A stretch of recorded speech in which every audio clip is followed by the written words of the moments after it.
Assalamualaikum warahmatullahi wabarakatuh. Perkenalkan, nama saya Meila Senirum dan saya dari kelas H dengan nomor urut 42. Nah, jadi di sini saya akan menjelaskan hubungan kasus peternakan ayam yang terjadi di Indonesia pada beberapa tahun terakhir dengan ilmu sosiologi. Nah, berikut beberapa hal yang akan saya jelaskan. Yang pertama itu contoh kasus, yang kedua solusi, yang ketiga interaksi sosial, yang keempat tipe-tipe kelompok sosial, yang kelima kultural universal, dan yang terakhir ada strata sosial, social mobility, dan status and role. Yang pertama adalah contoh kasus. Jadi di sini saya mengambil kasus pada peternakan ayam. Dengan judul, di saat harga ayam murah, peternak rugi dan kalah saing dengan perusahaan besar. Nah, pada permasalahan ini, lebih tepatnya terjadi pada bulan Oktober tahun 2022. Dan awal dari permasalahan ini adalah harga ayam yang anjlok. Dan di mana para peternak ayam mengaku tengah menghadapi situasi yang sulit. Di tengah kenaikan berbagai harga barang, harga jual ayam yang terbilang rendah, yang mana harga jual ayam sangat tidak sebanding dengan modal produksi yang telah dikeluarkan oleh para peternak. Harga ayam broiler di pasar sempat menyentuh pada angka 15.000 per kilogram, jauh di bawah harga pokok produksi yang melebihi 20.000 per kilogram. Hal ini menyebabkan banyak para peternak ayam mandiri yang bangkrut, sehingga kehilangan mata pencahariannya. Nah, hal ini menyebabkan bergeraknya organisasi-organisasi peternakan untuk melakukan demo. Contohnya, organisasi KPUN yang berdemo di depan kantor gubernur. Nah, di mana mereka menyuarakan isu yang sama sekaligus meminta operasi pasar dengan harga di luar acuan Kementerian Perdagangan dihentikan. Nah, yang hasilnya, pemerintah Provinsi Jawa Timur menghentikan operasi pasar untuk komoditas ayam broiler dan ayam petelur. Dan kemudian, perusahaan integrasi menguasai dari hulu hingga hilir.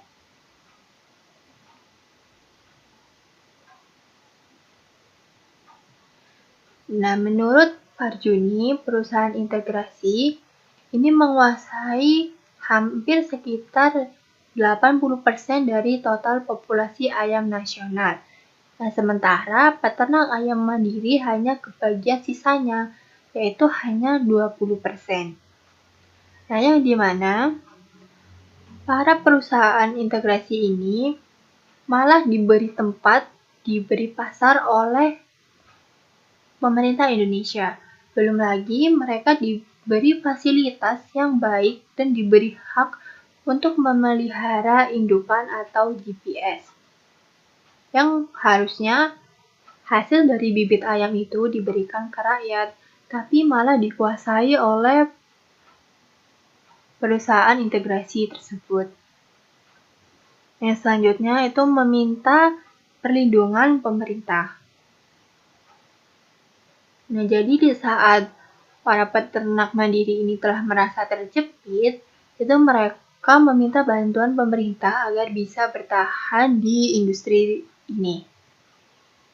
Ya, contohnya melakukan demo itu tadi ya. Nah, yang selanjutnya itu peternak mitra itu tidak rugi. Nah, bagaimana bisa peternak mitra itu tidak rugi? Jadi karena perusahaan kemitraan sendiri itu tidak hanya menjual bibit-bibit ayam saja, melainkan juga menjual bahan pakan dari ayam-ayam tersebut, kemudian juga menjual hasil dari produksi ayam seperti olahan-olahan seperti nugget, sosis, seperti itu. Nah, yang terakhir dari permasalahan ini, yaitu pembenahan ekosistem.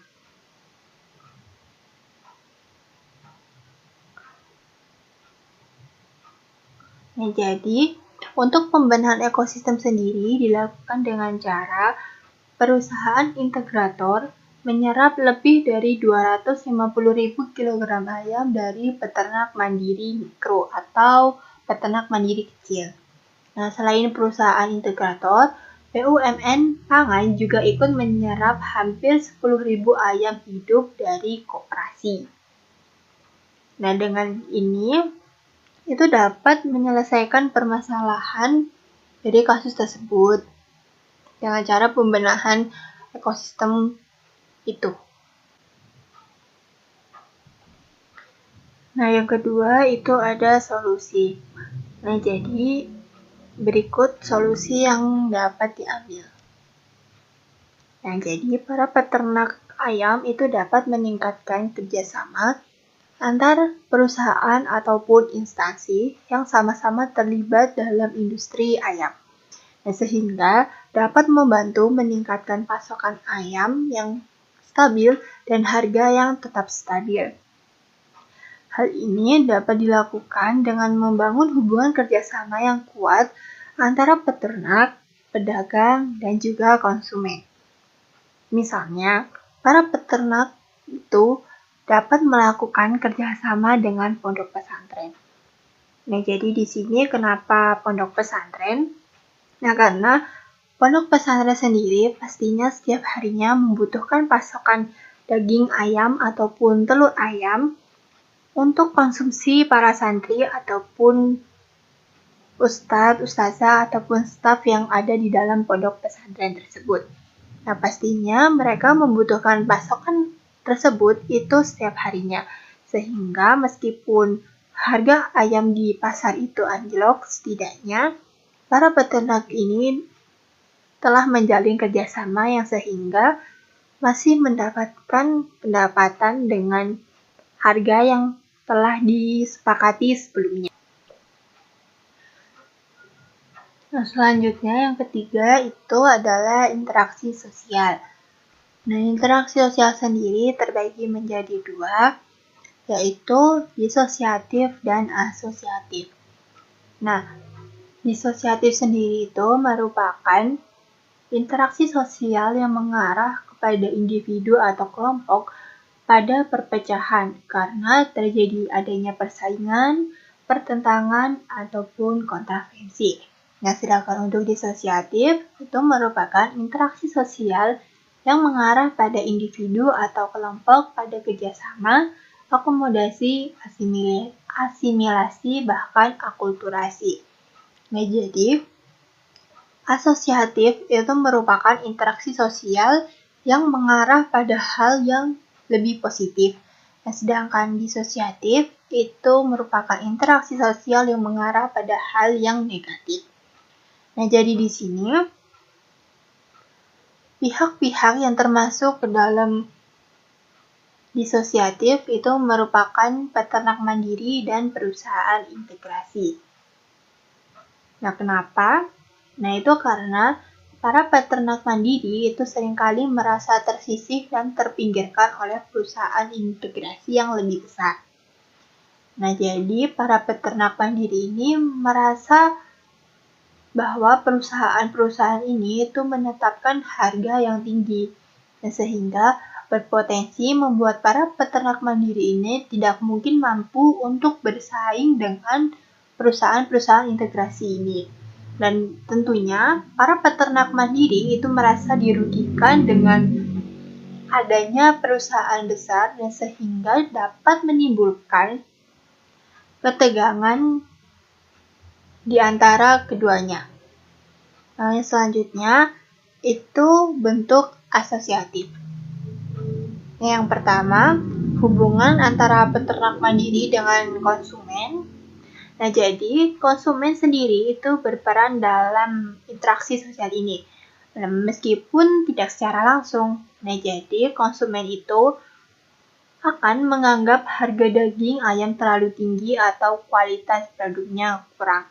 Nah, hal ini dapat mempengaruhi permintaan yang pada akhirnya akan mempengaruhi harga yang akan ditetapkan oleh peternak sebagai pelaku usaha. Dan yang kedua itu merupakan kerjasama antara peternak dan pemerintah. Nah, contohnya itu seperti GPPU atau Badan Pengurus Pusat Gabungan Perusahaan Pembibitan Unggas dan Bappenas atau Badan Pangan Nasional. Nah, jadi di sini peternak mandiri ini dapat bekerja sama dengan pemerintah, yaitu untuk menemukan solusi atas masalah yang dihadapi. Nah, seperti contohnya itu perlindungan harga dan akses terhadap bibit-bibit ayam sendiri. Dan selanjutnya itu ada advokasi melalui organisasi peternakan. Nah, organisasi peternakan di sini itu contohnya ada PINSAR atau Perhimpunan Insan Perunggasan Rakyat. Nah, organisasi ini itu bertindak sebagai penghubung antara peternak mandiri dan pemerintah ataupun sebagai jembatan. Nah, jadi mereka mewakili kepentingan peternak mandiri untuk mengkritik praktik perusahaan besar yang dianggap merugikan. Nah, sehingga interaksi ini itu dapat memberikan ruang bagi para peternak untuk bersuara dan memperjuangkan hak-haknya.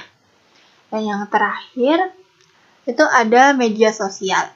Nah, jadi di sini media sosial sendiri juga berperan, yaitu sebagai narah hubung kepada masyarakat Indonesia. Nah, jadi supaya masyarakat Indonesia itu tahu apa saja sih kasus-kasus yang terjadi, itu bagaimana. Dan yang keempat itu merupakan tipe-tipe kelompok sosial. Nah, berdasarkan tipe-tipe kelompok sosial tersebut terdapat pihak-pihak yang berinteraksi. Dan yang pertama itu merupakan peternak dan peternak. Nah, interaksi antara sesama peternak ini itu termasuk ke dalam hubungan primary group dalam bentuk Gemeinschaft yang merujuk pada hubungan yang diikat oleh batin yang murni bersifat alami. Nah, hal ini itu terjadi karena para peternak sendiri itu memiliki tujuan yang sama, yaitu ingin menegakkan keadilan terhadap permasalahan yang sedang dihadapi, seperti persaingan antara peternak mandiri dan perusahaan integrator yang menyebabkan anjloknya harga jual ayam. Nah, yang kedua itu interaksi antara peternak dan pemerintah. Nah, interaksi antara peternak dan pemerintah ini juga termasuk ke dalam bentuk Gemeinschaft yang merujuk pada hubungan yang diikat oleh batin yang bersifat alamiah. Nah, hal ini terjadi karena permasalahan para peternak itu dapat terselesaikan hanya dari bantuan pemerintah. Selain itu, para peternak dan pemerintah juga memiliki tujuan yang sama, yaitu untuk menyelesaikan masalah persaingan yang menyebabkan banyak dari peternak ayam mandiri yang gulung tikar dan kehilangan sumber pendapatan. Nah, yang selanjutnya itu merupakan interaksi antara peternak dan perusahaan integrasi. Nah, hubungan interaksi sosial yang terjadi antara peternak dan perusahaan integrasi ini termasuk ke dalam bentuk hubungan Gesellschaft yang memiliki hubungan yang sifatnya sementara dan disatukan oleh pemikiran yang sama. Dan hal ini dapat dibuktikan dengan persaingan yang terjadi. Dan para peternak dan perusahaan integrator itu sama-sama berpikir bagaimana sih caranya untuk tetap bertahan dan mendapatkan keuntungan. Dan yang terakhir itu merupakan interaksi yang terjadi antara peternak dan Bappenas. Nah, interaksi sosial yang terjadi antara peternak dan Bappenas termasuk dalam bentuk Gemeinschaft yang terjadi karena para peternak ayam itu memiliki ketergantungan yang sangat signifikan terhadap Bappenas. Seperti peternak ayam dapat mengeluhkan masalah-masalah yang terjadi dengan peternakannya. Nah, selain itu, Bappenas sendiri berperan dalam mengatur pasokan dan harga produk peternakan, termasuk telur ayam ataupun daging. Dan hal ini tentunya mempengaruhi kehidupan ekonomi peternak dan membutuhkan kerjasama yang erat antara keduanya. Nah, yang kelima merupakan kultural universal. Dan berikut merupakan unsur-unsur kultural universal, yaitu ada bahasa, sistem pengetahuan, organisasi sosial, sistem peralatan dan teknologi, serta ekonomi pasar. Yang pertama, bahasa. Nah, bahasa sendiri itu merupakan sarana utama untuk berkomunikasi antara para peternak atau organisasi peternakan. Dan yang kedua, sistem pengetahuan. Perbedaan tingkat pendidikan dan pengetahuan yang dimiliki antara peternak mandiri dengan kemitraan tentunya jelas berbeda. Dan hal ini dapat menjadi salah satu sebab mengapa peternak mandiri menjadi kalah saing dengan kemitraan. Yang ketiga, organisasi sosial. Keberadaan organisasi sosial tentunya dapat membantu mengatasi atau menyuarakan segala masalah yang dihadapi oleh peternak mandiri. Seperti contohnya, pada kasus yaitu KPUN yang melakukan demo di depan kantor gubernur sekaligus meminta operasi pasar dengan harga di luar acuan Kementerian Perdagangan untuk dihentikan dan membuahkan hasil yang memuaskan. Dan yang keempat, sistem peralatan dan teknologi. Kemitraan menguasai 80% dari total populasi ayam nasional. Nah, hal ini itu bisa terjadi karena perusahaan integrator atau kemitraan itu mendapat fasilitas yang lebih dari pemerintah Indonesia, seperti pasar, tempat, serta bahkan diberi hak untuk memelihara indukan atau GPS. Nah, selain itu, perusahaan integrator menggunakan kandang dengan model closed house, serta teknologi yang digunakan tentunya lebih modern dan lebih canggih jika dibandingkan dengan teknologi yang digunakan oleh peternak mandiri. Dan yang terakhir, ekonomi pasar. Yang dimana harga ayam hidup di pasar itu menyentuh harga 15.000 sampai 16.000. Yang dimana perusahaan integrator menjual bibit ayam ke peternak mandiri dengan harga 6.000 sampai 7.000. Untuk memproduksi satu ekor ayam membutuhkan sekitar 13.500 dengan harga pakan mencapai 8.000. Dan sedangkan perusahaan integrator sendiri itu menjual ayam di pasar tepat di harga di HPP peternak mandiri, yaitu di harga 13.500. Dan selanjutnya adalah strata sosial, social mobility, dan status and role. Dan yang pertama adalah strata sosial. Nah, berdasarkan kasus tersebut terdapat beberapa kelas sosial. Nah, yang pertama adalah pemerintah. Pemerintah Indonesia memiliki kekuasaan untuk mengatur kebijakan ekonomi dan sosial. Nah, tentunya pemerintah Indonesia memiliki wewenang untuk membuat keputusan yang dapat mempengaruhi kelas-kelas di bawahnya, seperti menetapkan harga pasar ayam. Dan yang kedua merupakan kelas atas. Perusahaan integrasi atau kemitraan itu melakukan kerjasama yang dilakukan antara kemitraan sebagai pihak pertama atau inti yang bertindak sebagai penyediaan fasilitas. Nah, perusahaan kemitraan tersendiri termasuk ke dalam kelas yang memiliki posisi strata sosial yang tinggi, karena memiliki kekayaan dan kekuasaan yang signifikan, sehingga dapat mempengaruhi kebijakan ekonomi dan sosial, dan tentunya memiliki akses yang lebih baik ke sumber daya dan peluang yang tinggi. Nah, yang ketiga merupakan kelas menengah. Peternak mandiri yang memiliki penghasilan pas-pasan dan tidak menentu. Nah, tentunya pada kelas menengah ini seringkali menghadapi tekanan ekonomi yang besar. Dikarenakan mereka yang tidak memiliki kekayaan yang cukup untuk menempati lapisan sosial atas, tetapi tidak memiliki kekuasaan yang signifikan juga untuk menentukan kebijakan ekonomi. Oleh karena itu, para peternak mandiri tidak dapat menentukan harga secara sepihak karena tergantung pada pasar bebas. Apalagi saat ini Indonesia dalam kondisi surplus ayam, sehingga pasar peternak mandiri juga terus mengecil. Nah, selanjutnya social mobility.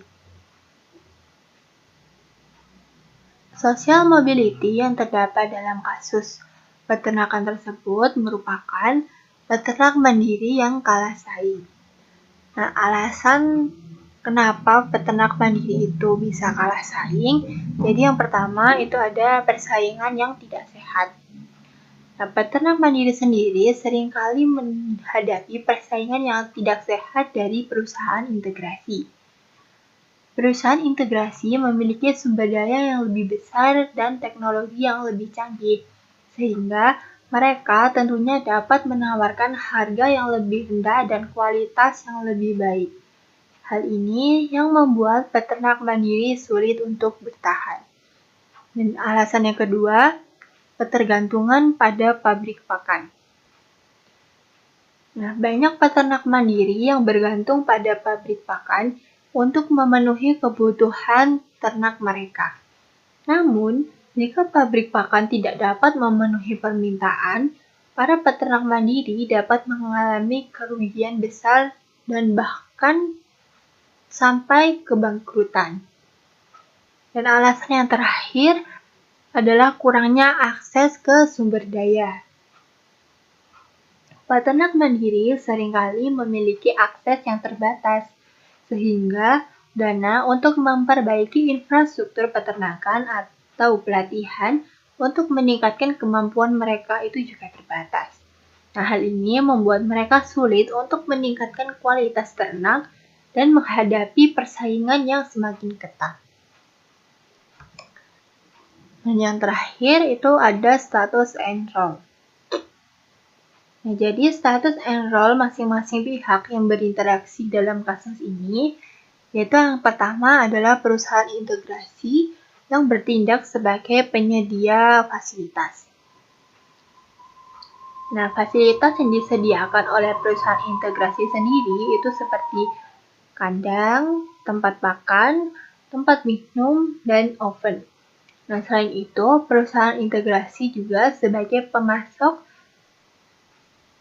kepada peternak, dan akhirnya peternak mandiri mendapatkan bibit, pakan, obat-obatan, vitamin, dan mineral.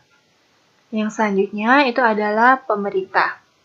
Nah, pemerintah sendiri di sini berfungsi sebagai pengontrol situasi. Nah, berdasarkan BBC News Indonesia yang menanyakan situasi yang dikeluhkan oleh para peternak kepada Ditjen Peternakan dan Kesehatan Hewan, Kementerian Pertanian Nasrullah dengan membawa data-data yang diklaim oleh para peternak. Namun, tidak ada data yang serupa di Badan Pusat Statistik atau BPS. Dan yang terakhir merupakan peternak mandiri. Nah, peternak mandiri di sini berperan sebagai pembangun peternakan di Indonesia.